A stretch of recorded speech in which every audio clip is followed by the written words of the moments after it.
Ladies and gentlemen, welcome to the Pies presser. The trade period is done, so that madness is all over it. We're past it, okay? So now we can chill out for a little bit, do some fan cams, have some conversations about the future as we head into the draft. And don't forget the intro, Cass. It's time to talk all things black and white.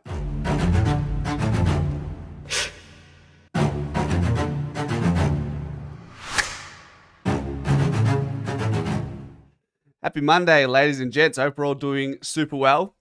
Pies Presser is proudly sponsored by TSNL Neon, Melbourne's trusted signage specialist for commercial LED and neon signage. Visit tslsigns.com. They are family owned, not corporate. Okay.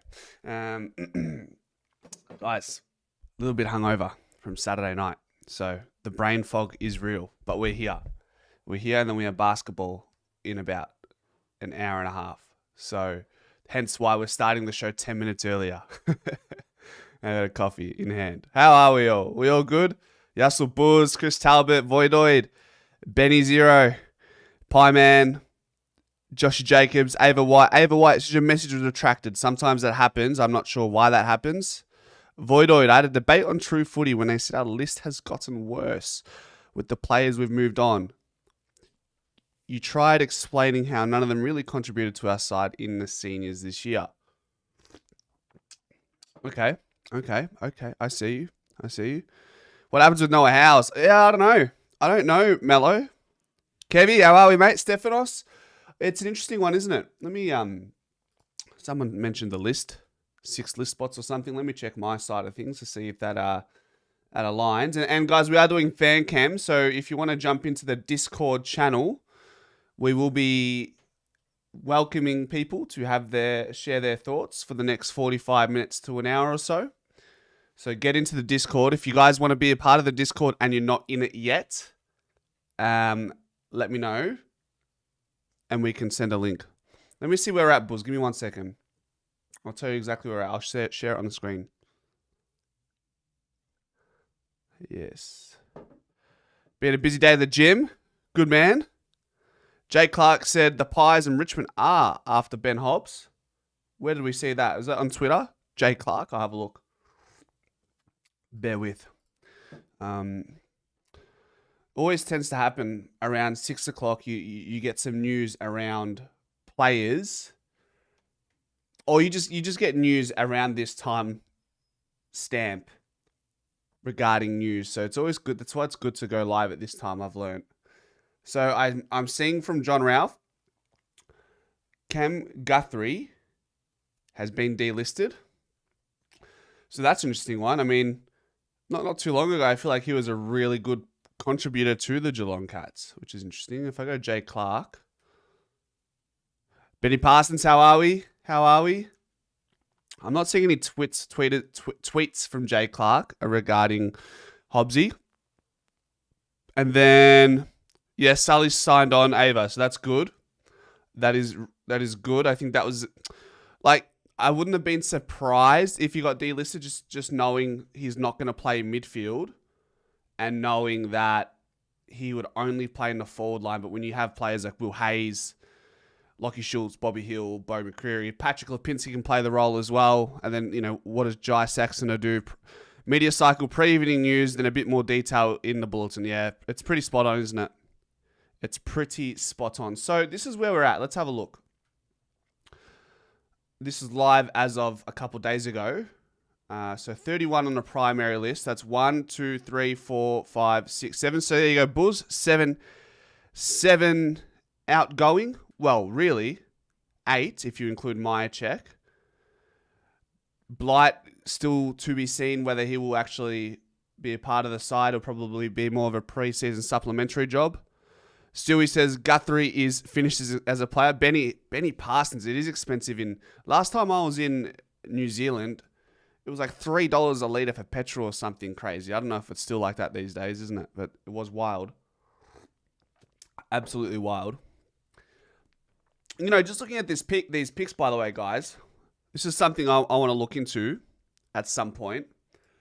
39 and 45 most likely goes to the McCarthy bid.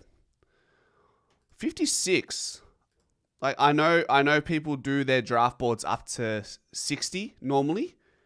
So would you guys have any, if I was to find some footage of players that are like in the 55 to 60 range, would you have any interest in me doing like some sort of breakdown as much as I possibly can? The preface will be I don't know much about these players, but I can judge them for what I see in the games that they have of them. I can do that. Okay. Hobbs went pick 13. Don't lose your talent. It's just we unlock his talent. I feel he was a victim of Worsfold, Rutten, and now Scott as coaches on such a period of time. Okay. Well, look. Let's look while we're here. Let's have a look at Hobbsy. That was me doing me VFL research on Steenie for the video. I hope you guys enjoyed that one. If you haven't watched it, let's go. So did Hobbs even play? Like, amidst all this massive injury cloud that Essendon went through, where'd I put it? Did Hobbs actually even play? Did he play many games in this season? Okay, he played 18. Okay, probably played high half forward by the looks of it. 18 games, age 22, turning 23 next year. 15 touches a game.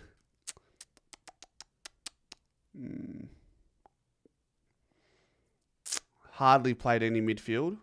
Hardly. Kicked 5 goals. I mean, they're not superb numbers, are they? They're not superb numbers by any stretch of the imagination. I don't know. See, for mine, this is something where I come in and say, I haven't watched enough of Ben Hobbs to say we should have a crack for him. I think these are one of those ones where you just trust that the list management know what they're doing. And if they want Ben Hobbs, then go for it. Like we've got, I'll pull it up again in a moment. I just need to check something on my side of the back of house on the channel. Give me 1 second. Bear with. Nearly there. But it's just one of those ones that you almost just have to trust Lepper and Shane O'Brien to do a job. We can have a look here. Ciao bello. If we go here, like what do we have available? So there's plenty of space. Like, I mean, if we want to bring in like a Blight and a Ben Hobbs and other players by that means, you're probably moving like a Ned Long to a primary list because you can see there's space there, whereas we're pretty close to capacity. You'd probably want to move at least one more player. And if you think about it, I think Parker is already going to be on the primary list next, or not the primary list, but he'll be a rookie. So that takes us to 7 right now, if you want to look at it that way. So then you factor that in, you're probably going to need to put somebody on the primary list to make a little bit more space on the rookie list to gamble on these players. Long to primary, get 3 in a draft. Yeah, long to primary means we only have to make, at worst or at the most, we only have to potentially get 2 picks in through the draft if we primary list someone, because that's considered a list change. I'd say, yeah, McCarthy. And then what do we do with pick 56? And is Saxon a rookie B pickup in after all this, right? Toomey reckons we'll take 2 to 4. Okay, curious. Ben. Scharenberg, Freeman, Henry, and McRae are early draft picks that immediately come to mind that made 0 impact. Greatness. He was a midfielder in his draft year and an inside midfielder at that. It's strange why Dons didn't trial him in the midfield. He has the body to do that role. Low risk, and it could work out. Well, you know, when you say that, Shawnee, that reminds me of Ed Allen's situation. Like and Finlay McRae as well. I think fundamentally or ultimately, it comes down to the fact that if they're not playing in their primary position that they were drafted in or trained in or playing the VFL in, it means they're not good enough to play in that primary position. Ed Allen is an inside midfielder and he thrives. He does pretty well in the VFL in that position. But when he plays for our AFL side, he's playing on the wing. And he's lucky to play on ball at all in 2025. Same goes for Finlay Macrae. Whenever he played as a high half forward or a winger. You can say the same thing for Sullivan. Was the best player in the VFL as a midfielder, but he plays exclusively as this high half forward. So yeah, I am mindful that we don't just get sucked into the idea that all these delisted free agents are going to be hidden gems. And there are some, and we've done that with Membry as recent, but Voido says, no, Anthony, Essendon have too many similar players. Regarding Ben Hobbs, which is why he doesn't play in the midfield. Maybe it could be the case, but if he was good enough, he would be there. Hobbs wasn't getting ahead of Caldwell or Durham. It's going to be, look, admittedly on my side, it's going to have to be something where I say, I'm just going to defer to the list management side of things and just let them take a punt.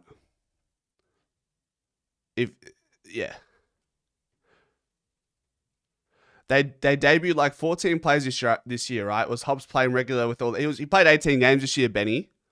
But even then, guys, like the way I look at it is with the amount of injuries Essendon's had succumbed to this year, how did they not find a way to give Ben Hobbs more midfield time? Badri, how are we? Yeah, but greatness. He's got good run and good endurance capacity, Shawnee. But he just doesn't have the kicking capacity. All right, hold on. Let's get into the channel. Bear with. Hold on. Make sure. Let's get into the channel. Mr. Benny Zero, can you hear me, sir? Hi. Here he is. Can you hear me? Loud and clear. What's going on? Oh, just chilling on someone's live stream. I wonder who. What do you make of all this? Did you feel like, Benny, every year, do you feel like there is this point in time just after the trade period where everyone falls in, and, you know, we're all guilty of it, but we all fall in love with the concept of picking up a delisted free agent and making them out, not like they're God's gift, or we make them sound like they're a lot better than what they probably are? I've noticed it this year probably more than any others because I've been getting a bit more involved in it. But yeah, like it seems like every time a name pops up, it's like, oh, we got to jump on him kind of thing. Yeah. Like every time. And Ben Hobbs is going to be one of those guys, but pick 13 in, which was it, 2020 draft? I'll double check, but I mean, when you see, to be fair, when you see someone delisted from Essendon, you do question whether someone like Ben Hobbs was nurtured in the right way to ensure that he becomes the player that he can be. Like he was pick 13 in the 2021 draft. So he's been in the system for no longer than 22, 23, 24. He spent 4 years on the list. Yeah. Interesting. Yeah, look, I mean, after we've done what we want to do with the draft and our pickups and all that, maybe he is someone who's worth get him down to training, see how he interacts with our plan and how it goes, and I guess can you go from there, or is he going to get picked up before then and you don't get a shot, so you have to go in blind? I don't know. It's a good question. I would, if possible, I'd go with what you've suggested initially, and that's getting him in through the preseason and then taking him through as a preseason supplementary pick, if that's how, if that's what we can do. And if he goes earlier, then so be it. But I'd be curious to know. I'd be curious to see how many other clubs are keen on a Ben Hobbs. Yeah. So how does that work? What period in time do we get to pick that extra player up, like we did Markov those couple of years ago? Like, Yeah. what was the timeline? I think you look. There's a closing date towards the back end of the preseason, but you do it can go quite late, and you can get quite a good look. I will search it up now. I might even bring Shawnee in from Ultimate Greatness. He might have the specifics. But Shawnee, you can unmute yourself, brother. Welcome. What's going on? Here he is. Hey, Sean. Yeah, so just on the including people in, yeah, you can basically do it any time in the preseason, pretty much. The only reason why we normally leave it to about February sort of time is just because we had what was it? Not last preseason, but the preseason before, we had about 4 spots to give. So we had about 6 to 8 players sort of like training on. So Um, so there are some teams that did it straight away. I know Marty Hall a couple of years ago, he went on to Melbourne's list straight away, Mm-hmm. just because he had no um, opposing person to compete for a spot, so they just signed him straight away. But yeah, it's pretty much like any time in the preseason is normally when they do it. Okay. Okay. And what are your thoughts on Ben Hobbs? Like I've heard that I'm pretty sure 12 months ago the same conversation was being had around trying to even get a trade in for Ben Hobbs. Yeah, I've sort of like thought about it a bit, like I mean, I was the one where like I didn't want to overpay for Simpkins, so I'm kind of glad we didn't do that. Even though I feel like he would have been a better version of Hobbs. Mm-hmm. Um, Given that this is like an SSP type situation, which it feels like that's probably what it's going to be. It's sort of you're not really paying much for him, and think the appeal for Collingwood just seems like the fact that he's a massive Taylor Adams type, Yeah. and when Taylor Adams was at the club, like obviously he was very valued inside the 4 walls. So maybe they're just looking at it as like a copy and paste Taylor Adams into Hobbs, and they're thinking, well, if we can get Taylor Adams out of this guy, we'd be pretty happy. Um, but again, like I haven't watched a ton of Essendon games because it's Essendon. But every time I've like seen him, I've very rarely seen him play as an inside mid, if he has even at all. Really, like he's always been like a half forward. He's always been like a poor man's like midfielder for mine. So it's a bit of a risk, but at the end of the day, that's what when you have the picks. Sorry, the rookie picks. That's what they're there for. They're to take a risk. They're there to take a chance on a kid or a second chance on a player that didn't make it at one club, but is having that second chance. So yeah, it's a small price to pay, and yeah, if it turns out the bloke's going to be in their best 22 at some point, then I guess the price is probably worth it. Yeah. I think he is best 22 because we got a lot of Right boys now, coming no. up and through. Yeah, right. It'd be Yeah, depth for right now, now, right? no. But again, it's the whole thing of like with Collingwood. We've seen in the past it takes 12 months to learn our game plan. Yeah. So if that's like the case, and it takes him 2 Collingwood pre-seasons to get right, and then he's ready to go for what that be season 2027. Even if he is just like depth and he's happy to be depth. Again, he's also, like, as I said, he's also because it's going to be at the price of a rookie pick. What I don't know, what would that be now? 80K, 100K. Yeah. That's not breaking the bank anywhere. So again, it's a small price to pay, but if it works out and we get a Adams-esque type of player, well, yeah, it's probably going to pay us back pretty well. Look, the way I'm looking at it right now, and much of us in the chat that I'm reading here, like, there's not a lot of like, outside of Collingwood content. It's especially Essendon in the last couple of years. They're not the most entertaining team to watch. So for me to say that I've watched a lot of Ben Hobbs would be a dead set lie, blatant lie. But if you as I said before, inside player who hasn't had the opportunity to play inside yet, delisted from Essendon, but we know their culture and just the volatility of that environment over the last 10, maybe even 15 years has been questionable for the most part.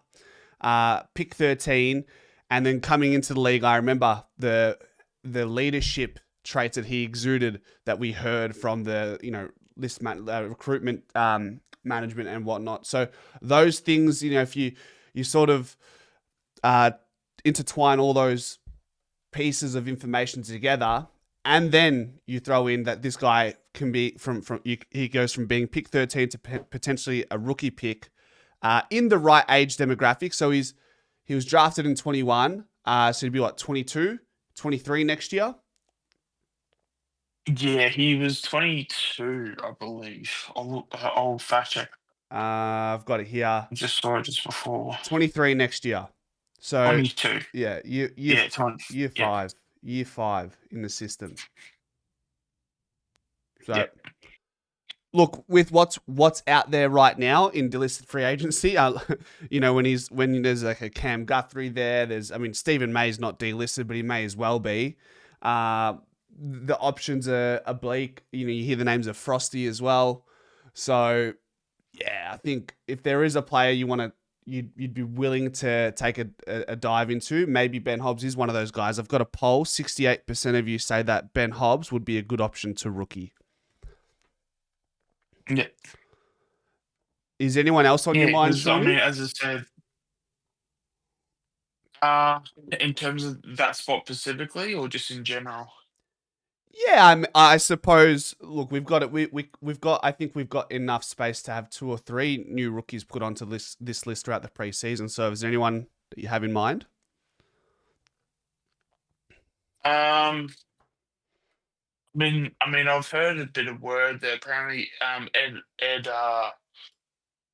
what's his name? With the Ed Perryman. Apparently, he's going to be a train on for preseason when that comes along. Spoke to a guy that had been watching his games. He's a bit of a football fanatic around the local area and stuff. Yeah, okay. Apparently, he actually rates him a bit, but the only knock on him is that he doesn't have the AFL frame. Mm-hmm.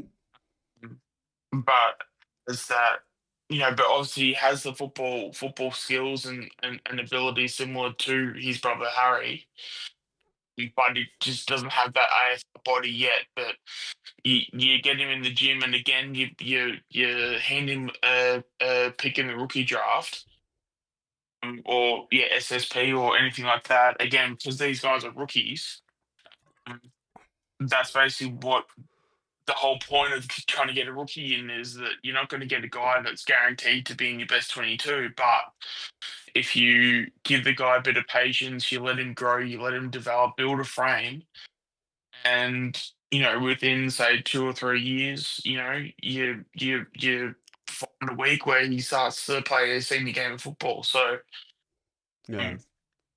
So that's is from that Perryman's some brother? of the things I've heard, that it's yes, yeah. So his name's Ed Perryman. How old is he? And apparently he's 24.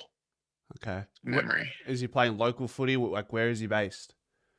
Yeah. So the same competition that so with Joe Richards, he plays in the same competition that he played in before he got drafted. The Wangaratta League, whatever that is. Yeah. Kalgoorlie. I don't know the Ovens and Murrays or mascot. something like that. Not yeah. Animal.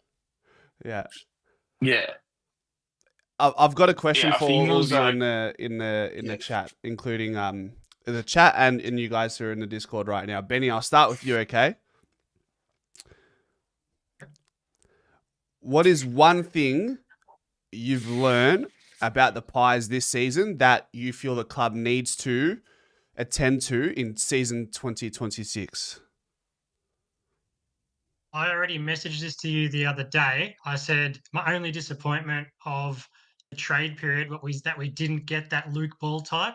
And yes, we have the developing ones coming through, but to get that 2010, 2023 feeling, I really wanted that one in, like the Titch, the Luke Ball, and we didn't get it. So I guess that's my answer. I really wanted that good inside mid.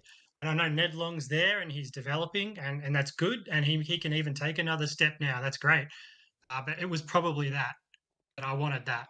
Okay, so the next best step then from here would be to double down on, like you said, Di Mattia, Ed Allen, maybe a Ben Hobbs potentially, or Perryman through the middle, right? That would be the message. I was super keen to try Perryman through the middle. I know Okay. all the talk was when he came to us was that he was going to do midfield minutes and a lot of it. Yeah. And he ended up, out of necessity, I guess, playing in the back line a fair bit. Okay. Yeah, I think in fairness, I think that was a bit of the media narrative that was driven because there was an interview that he had when he rocked up first day. Basically, was that I think Fly even asked him, "Hey, what sort of role do you want to have?" And he just said, "Oh, I'll play anywhere." So I think that was a bit of a media narrative to Is say that he wanted PR? Is out that of PR midfield spin though? minutes. You don't think like Pez is No, not going to no, come out that and say, "Oh, I wanted to play midfield." He's not going to say that, is he? no. It was literally they had footage of him speaking to Fly just randomly, and their convers because it was like his like introduction day, and they were just having just a casual conversation and stuff. And Fly was like, "Oh, where do you want us to play out?" And he just said, just in a like low key sort of fashion, that, "Oh, I'll just play anywhere you put me." Okay. So like, um, yeah. So I think the I whole remember narrative that he wanted to play midfield, I think that was more driven by the media than anything else. I But remember in in the saying first that, I couple of would love for games, him to he play did midfield dabble in the though. middle. Yes, he did. Like there was even a stat when he played at the Giants. He was even though his sample size was like really small, but there was some form of a stat. It was something like his impact. Apparently, he had like if it wasn't the best, it was close to the best like impact when he was like in the middle. So his sample size was like small. And I'm trying to think of what it was like clearances to like attendance or whichever it was. It was like apparently he was like the best Giant player at the time, although he would have only had like 15% attendance rate. He was like apparently the best Giants player when it comes to winning a clearance, even though in terms of the percentage of how much he was there and how much he won it, the percentage of him winning it, it was like the highest of any Giants player there or something like that. He can definitely do it. Okay. And if that's the backup that we need for long, because that is one thing I have been saying is that we do need that. I don't mind having Long as the main option now because he's had 12 months doing that role, so that development and learning that role is going to be massive for him. But at the very very least, we need at least a backup, if not better than Long. But if we can get a backup, then that's at least that's at least solid. So if we can get a number two to Long, then that's a massive box ticked, and I think Pez can do that because we've got plenty of halfbacks at the moment, in my opinion. Yep. That's true. A lot of space Or there to Hobbs, move. yeah. Benny? What's that? Sorry. Oh, lost Benny. Kev, Matthew, can I welcome you guys to the stage as well? Yeah, sure. There we go. Kev, Matthew, I'll start with you. I'm not sure if you heard the question, but I'll just run it again in case those who are joining the stream a little later. The question is, what's one thing you've learned or felt like the Pies missed on this season in any way and must attend to this matter in 2026? Playing the young, it's pretty obvious, but playing the younger guys and not having favourites. Selection integrity has been a big theme for you this year, Matthew, right? So that's something you want to see a little bit more of next season? Yeah, and I think we have grounds for being way more positive than everyone, including Collingwood fans and including the media, have been. Because put it like this: people wonder how we're going to look without a lot of our veterans, and a lot of them are gone now. But when you think we effectively didn't have Pendles because they were injured, we effectively didn't have Howe, and we didn't have Checkers, and were in front at halftime against Brisbane in a prelim. Now, if our selection integrity was spot on, we can win that game. So that's how we're going. So we're going to get better, I reckon. with that prelim, sorry, so you with regards to selection integrity, you were disappointed with the selection of Myercheck and did you mention Pendlebury or was there some Powie? Okay. How? Well, I'll give him a pass for Pendles because Okay. I'm not sure of the rules. But if you can you have a late out if you get injured in the warm up? Yes, you can. Look, Okay. the mail was, and we know what you hear on media streets not always true, but Bucks suggested that there was no injury in the warm up. But I don't want to argue over something that we're not really gonna. I'll give him a pass for that one. Okay. I'll give him a pass for that one. But Checkers certainly shouldn't have played. But even let's say they were all perfectly fit. To go down by Brisbane by 5 goals in the prelim, I tell you what, we can improve on that, I reckon. Yeah.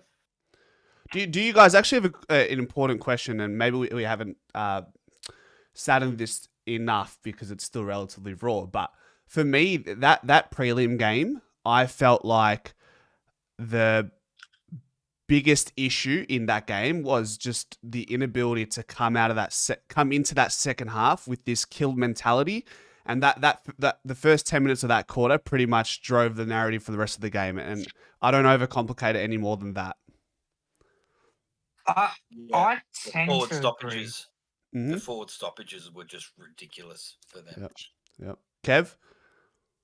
I tend to agree. I think in that second half, we had the momentum. So had we gone into halftime and go, right, if we can come out in this third quarter, kick the first 2 or 3 goals in that third quarter, that would definitely put Brisbane on the back foot, I feel. And I think that if we had that mentality of doing that, there's no way that Brisbane will come out and play like they did in that third quarter.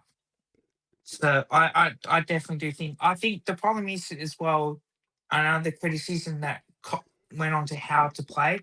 I would rather play with Howe than play with Myercheck in a team, especially injured. You know that Howe can definitely play when he's injured, like when he's carrying a bit of an injury. Myercheck, we saw what happened.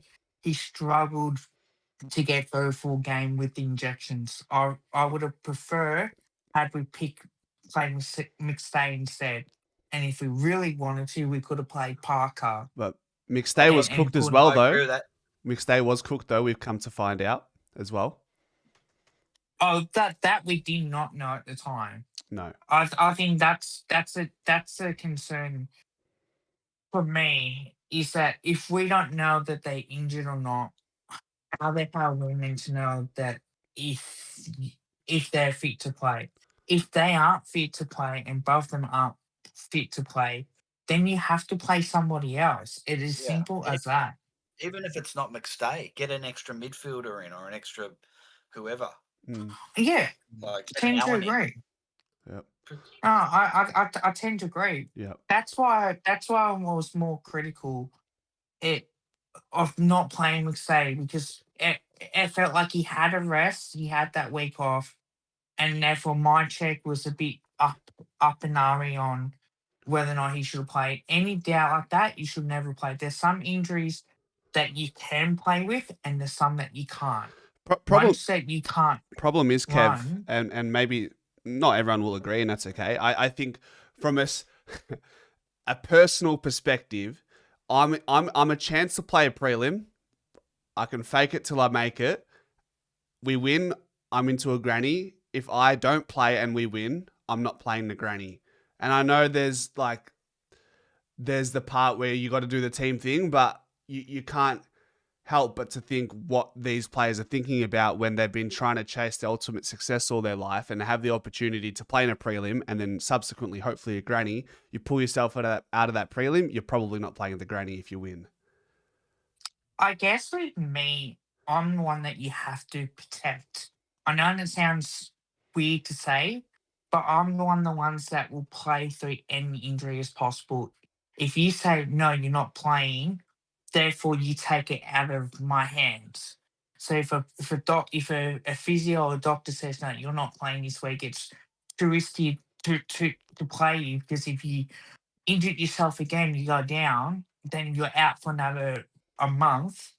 Therefore, I would rather have that player be protected from themselves than risking a further injury, in which what probably will happen with my check as well. So yeah, that's what I will say on that. Is that some people need to be protected from themselves, but most importantly, you don't want to play with players that are injured for sure.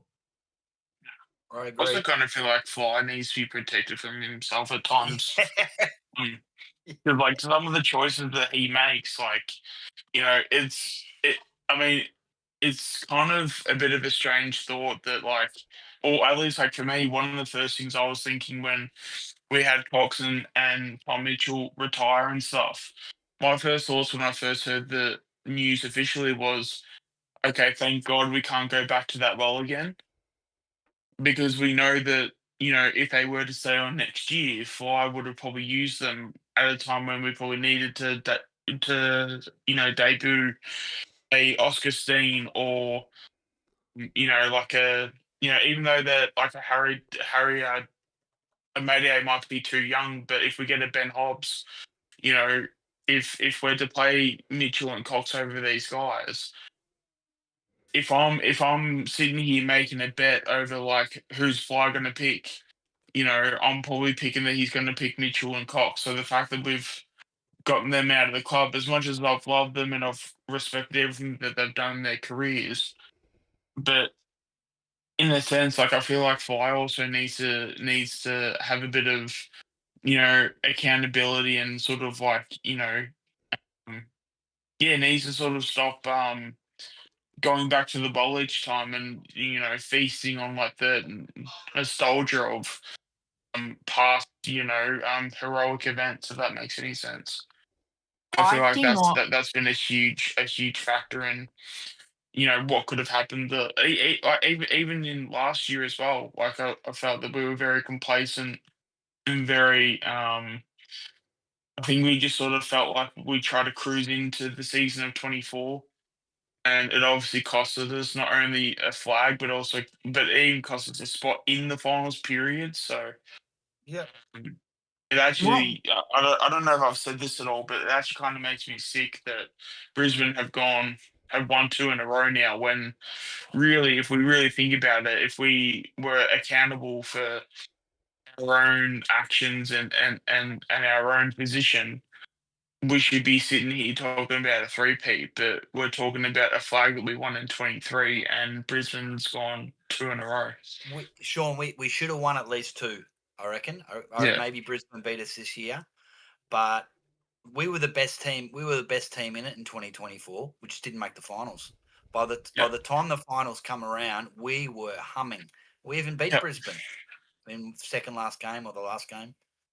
So I hear people they'd say the same thing. Oh, I love Fly, I love Fly, I love Fly, and they'll say, but he does this, and oh, he's made 2 prelims and we've won a flag in 4 years. And I'm like, well, the way I look at it, we should have won 2 flags and played in another grand final. We should have had a These three-peat. opportunities. That's basically my Yeah, okay. Yeah, I'd say at least 2. we should have won had a back-to-back. three-peat. Can I the just, one thing- guys, can I just welcome Benny from NZ to the chat as well, the Discord. Hello. Benny, welcome. Question Benny. to you. Yeah, Benny, likewise, Ben and Ben. 2 Bens in here. So one's Benny from NZ and one's Benny Z without the N. Benny from NZ. So the question we're asking is, what's something you've seen this year that needs to be attended to for the Pies in 2026? I felt like it's more than one thing. I think it's like a multiple things. Like hearing the chat about Craig and all of that. He won us a flag. That's great. And I do think that gives you a grace period. But also, he's improving as a coach as well. Like he's Like I've heard that he's going to. I think it's. Forget which one it is. This I think Scotland rugby. I think having some of the coaches are going to like spend a week with Scotland rugby. I think to like see how they prepare for a test match and how they prepare for a game. So I like that thing. Yep. Matthew and Shawnee, just going back to Fly and protecting Fly from his decisions. I personally felt like this year, compared to Have we 2024, got an echo? Yeah, it's from John. one second. Okay, is there still an echo when John's in? Yeah. If you guys mute him, Yeah. there shouldn't be an echo if you can do that. Sorry, John. Let me know how you go with that, guys, if that sounds better. Yeah, I can hear perfectly now Okay, without cool. the echoing. Yep. Yeah. Yep. So I could hear it myself. Yeah, I'm all good. Okay, yeah. So I was just saying, I felt like Fly in 2025 compared to 2024 learnt from the indecisions he had in or the non-decisions in 24, and I felt like he made a string of decisions more consistently in 2025. Do you guys resonate with that, or would you tend to disagree? Matthew? I think he was probably overall slightly better, but he Yeah. really let himself down in the finals. Yep. Yeah. And then it's one thing to come out and talk about his selection integrity when he's referring to Bobby Hill, but then then he goes and plays those other guys. You know, like I understand there's got to be a certain level of spin, and you keep your cards close to your chest, but don't be hypocritical. Yep. So this Yeah. is True, just Matt, referring it's true, I to agree. McStay versus Mossel, Myercheck, and the Jeremy Howe conversation, right? Specifically those players. Yeah. Okay. Yep. Benny Zero. Yeah, I agree with what Matty said, and we talked about it at the time. It's like, yeah, that really annoyed me a little bit with the chatter about the Bobby stuff, and then yeah, let's just throw in a guy who's on one leg. That annoyed me. I mean, that's probably his biggest mistake, other than going on dates with players. How do we, in retrospect, how do we feel about Fly McRae announcing the whole catch up with Silvani? I'm sort of in the middle. I haven't spent too much time in that space. Sean? I think the fact that we didn't get Silvani makes it so much worse than what it probably was. Because I feel like if we got him in the end, It looks like a I master think we stroke. we sort of like laugh it off and we treat it as if it's a joke. But you can only fall so many times on your face before you start to be like, hey, I need to recorrect myself and I need to get better.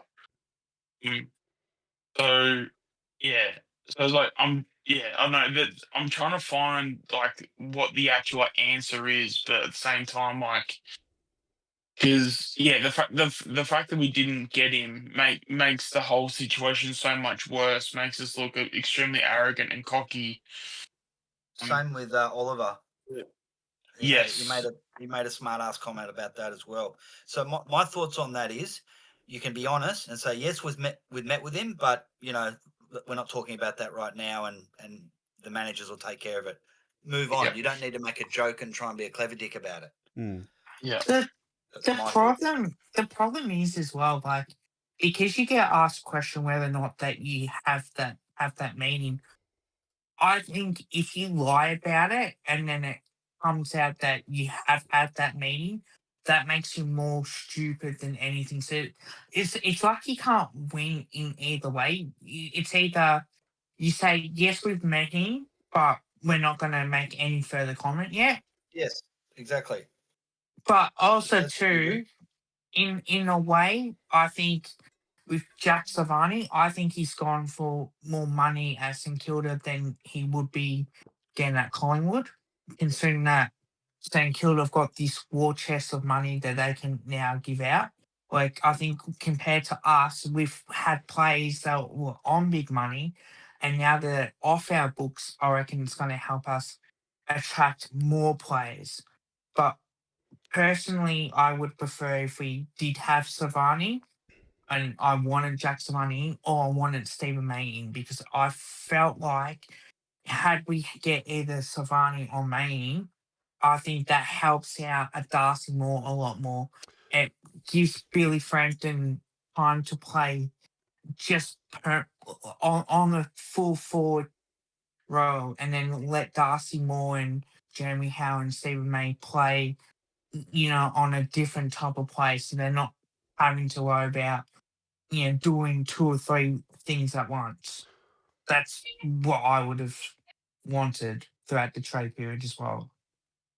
I feel like with the whole defensive acquisition look over the last couple months and leading into the trade period, if we do, sit back and look at how our team shaped up for the most part of the year with the team defense and whatnot, which sort of trumps the individual standpoint of it all, I think we can live for another season without adding another key defender to the list and without adding, extra fat to the list, whether it be a Stephen May or paying overs for Jack Silvani. And look, we don't know if 650 over 4 years for Silvani is overs or not right now. We'll know in a couple of years.